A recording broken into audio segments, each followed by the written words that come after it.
Hi, it's Maximo and welcome back to Tipples'n'Treats. On today's review, I've got something a little bit unusual. It is the Ardmore Highland single malt Scotch whisky. Join me for what should be an intriguing review.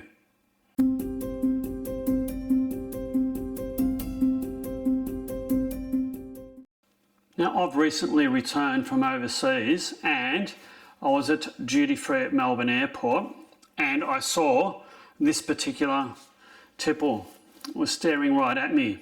It is the Ardmore Highland single malt Scotch whisky. And I thought, well, why don't I give this a try? It was around about $90 Australian. And as I was making my way to the counter, I was stopped and said, "Sir, if you buy two of these, they're $101 for the two of them." And that's just over 50 Australian dollars each. And I thought, well, that's a bargain, and let's hope I like this because I've got two of these bottles. So for two bottles, 1 litre bottles that is 101 Australian dollars, and that is about 70 US dollars. They're usually $83 each duty free. And if I was to source this locally at my Tipple superstore, I'd expect to pay around about $120 to $125 for it.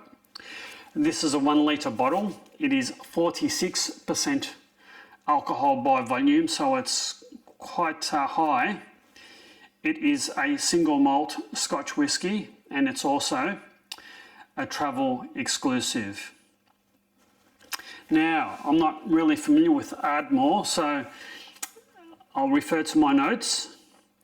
An Ardmore traditional peated single malt Scotch whisky encapsulates the essence of Highland peat in a bottle, offering a robust and smoky flavour profile that's matured in oak barrels and quarter casks. Should be interesting. I've had a few peated whiskies in recent times and I've quite liked them, but I think I've got to be in the mood to have a peated whiskey. So with two bottles of this, 1 litre bottles at that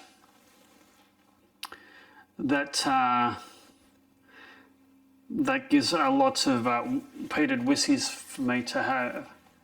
Now I'm just looking at this bottle, and actually the bottle says 40% alcohol by volume, so not 46%. Interesting. Interesting. And this is a traveller's exclusive, peated traditional. All right. The Ardmore Distillery, and I'll leave a map maybe here or here as to where it is in Scotland, sits at the highest point of the Northern Rail Line in Ardmore. The distillery is around about 600 feet above sea level, close to the small village of Kennethmont, and it's quite close to Glasgow. And I'll actually be going to Glasgow in about 3 or 4 months' time, so might be passing through there, you never know. Also be going to Speyside, so I'll be very interested to try some of the local Speyside whiskies from the distillery themselves. All right, so they go on and on about how the water is drawn from a nearby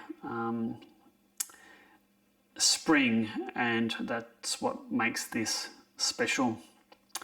There's only one way to find out whether my two bottles are, well, drinkable or special, and that's to open them up.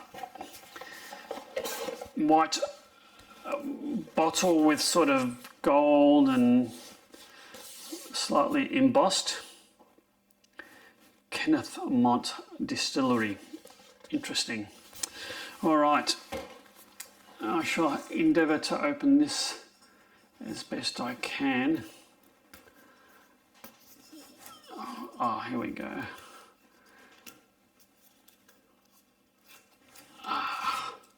Relatively straightforward on this occasion.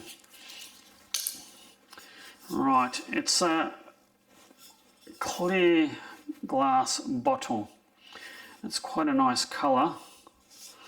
I wonder if it's got allied colours or not.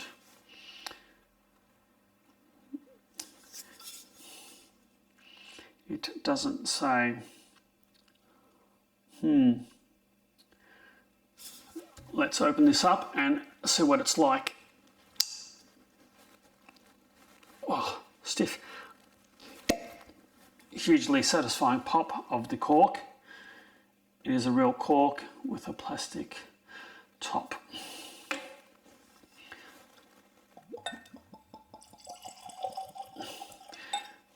Reasonably satisfying glug of the bottle.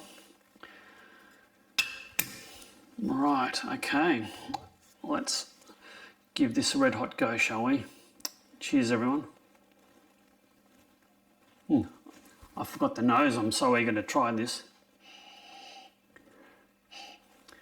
Sort of a goldy, not tan, but sort of a goldy colour.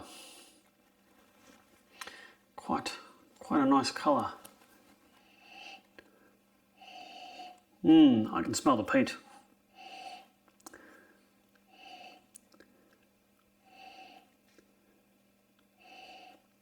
Quite full-bodied. Certainly smell the peat.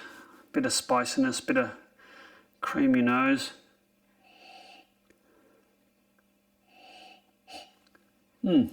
Cheers.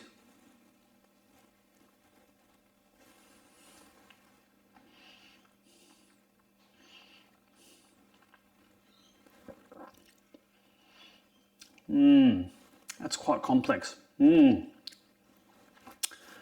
The spirit and the flavours are enveloping my mouth as well.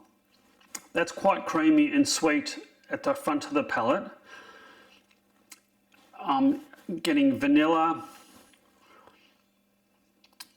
fruit, maybe apricot or nectarine. And then the peat sort of hits and the spice hits, envelops the mouth. It's a moderate finish. I wouldn't say it's a long, lingering finish, but you certainly do taste the peat, and I'm getting the predominant taste in the finish is the peat. It's certainly there, but it's not really heavily peated. It's just a nicely balanced Scotch whisky with just a nice hint of peat. Interesting.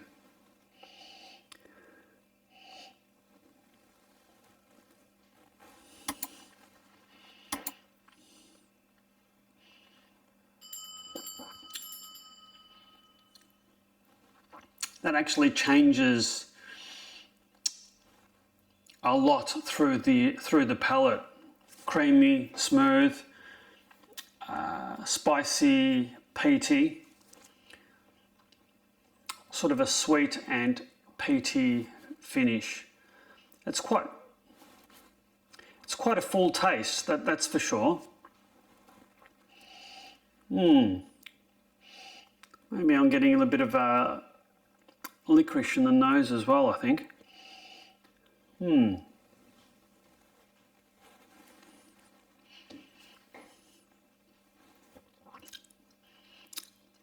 That's not a bad straight single malt Scotch whisky, if I say so myself. Eager to see what a little bit of ice will do to this.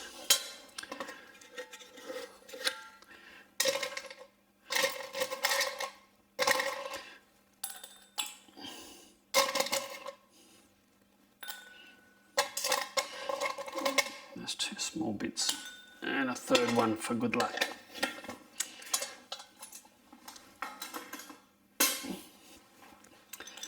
Alright, let's give this a bit of a swirl.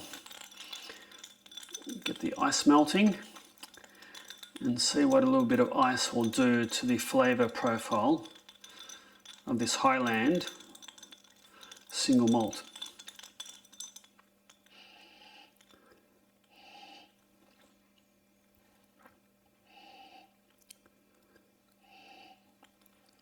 Let's cut down the peat. I'm getting sort of a sweet. No, the peat's still there. I think it's toned everything down a little bit. Now for the taste.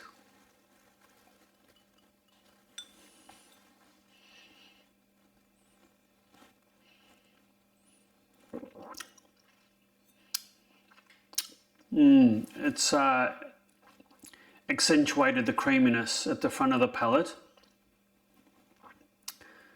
It's certainly cut down the burn or spice mid palate.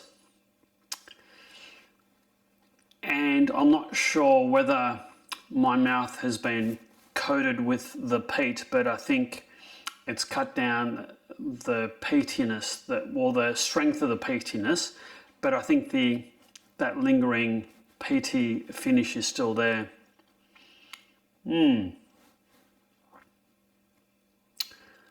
For the price, this is extraordinary value for 50 Australian dollars per bottle. That's exceptionally good value. It's, you know,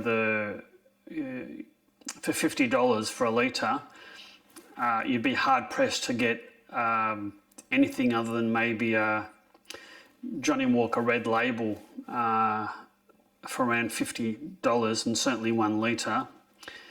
Very, very hard pressed. So I think this is exceptionally good value at $83 for one. Yeah, look, I think it's still reasonable for about $120 odd dollars. Might be a bit too much to pay for this, I think, but certainly at less than a half price, it's almost a third of the price of that. This is exceptionally good value and fairly good value for money. It's I wouldn't say it's an approachable whiskey. I think you've really got to like your peat, and if you don't like your peat, I don't think you probably like this, but I'm quite partial to peated whiskies when the mood takes me, and hopefully the mood will take me a fair bit, because I've got 2 litres of this to go through. I've made a little bit of a dent in there today, but this will keep me going in peated single malts for quite some time, and I've got a couple of others on the shelf that I need to get through as well. So this has been it's been an interesting review.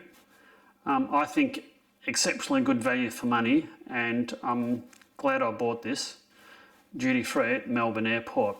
I've had videos in the past that I've said Melbourne Airport duty free doesn't offer that necessarily good value for money, but for 2 bottles for $50.50 each, this is exceptional. So I don't know whether the people at Melbourne Airport have been watching my reviews, but certainly this has been outstanding value.